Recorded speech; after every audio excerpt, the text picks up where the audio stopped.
Okay, here's how to repair a Hypro D30 regulator. Sometimes they get stuck, they get corroded, and you can do this without using any parts. You can just clean it.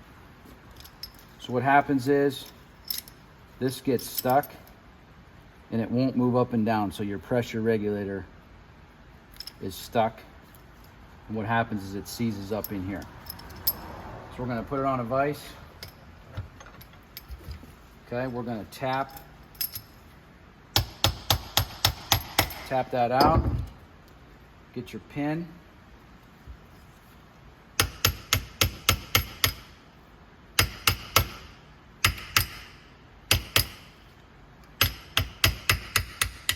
this one's pretty seized up.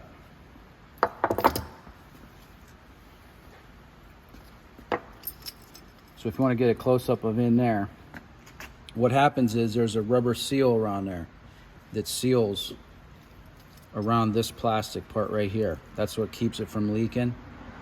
Okay, well, as this metal gets corroded, it corrodes and it makes that seal too tight so that this doesn't move up and down.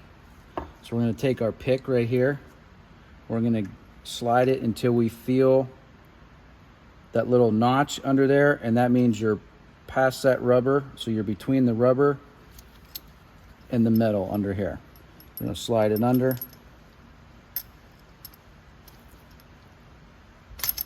And pull it out. Okay? Now that's what it looks like under there. Okay, you can see how corroded that is. So a lot of people might replace this piece. You don't need to replace it. There's nothing wrong with it. You just take your paper towel, clean it off. If it's really bad, you can take it in the sink, take a toothbrush, maybe some cleaner, and clean that off. That's all you need to do. Now this part in here, okay, take a screwdriver and just start reaming this out. Okay, this doesn't have to be clean in here. We're going to get down in here. That's where that rubber seal is. But I like to get as much as I can while I'm in there. I even take a chisel because it's got that flat side. And you can just grind it out. Okay. But the main part we want to get is this right in here. Okay, just keep grinding until you pretty much get down to bare metal. And you can see how much crud is in there.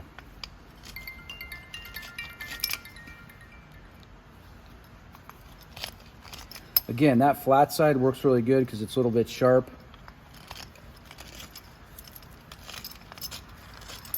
And you can see how much crap and material we're getting out of there. Just want to make sure that surface is clean.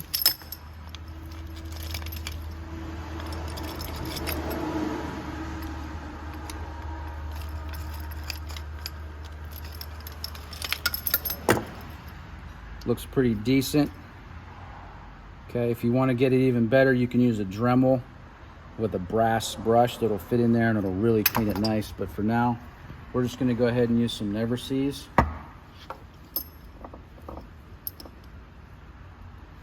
Get your brush, just get it down in there. Make sure all those surfaces are coated, the bottom part and the sides. Okay, and then you put your old piece back in. Okay, and now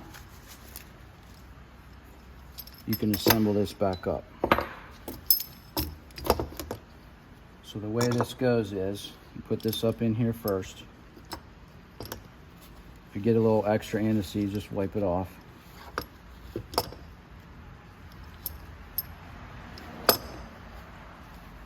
You don't have to have that on there.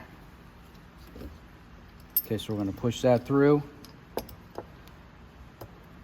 Spring goes back on. Then you put your adjuster on.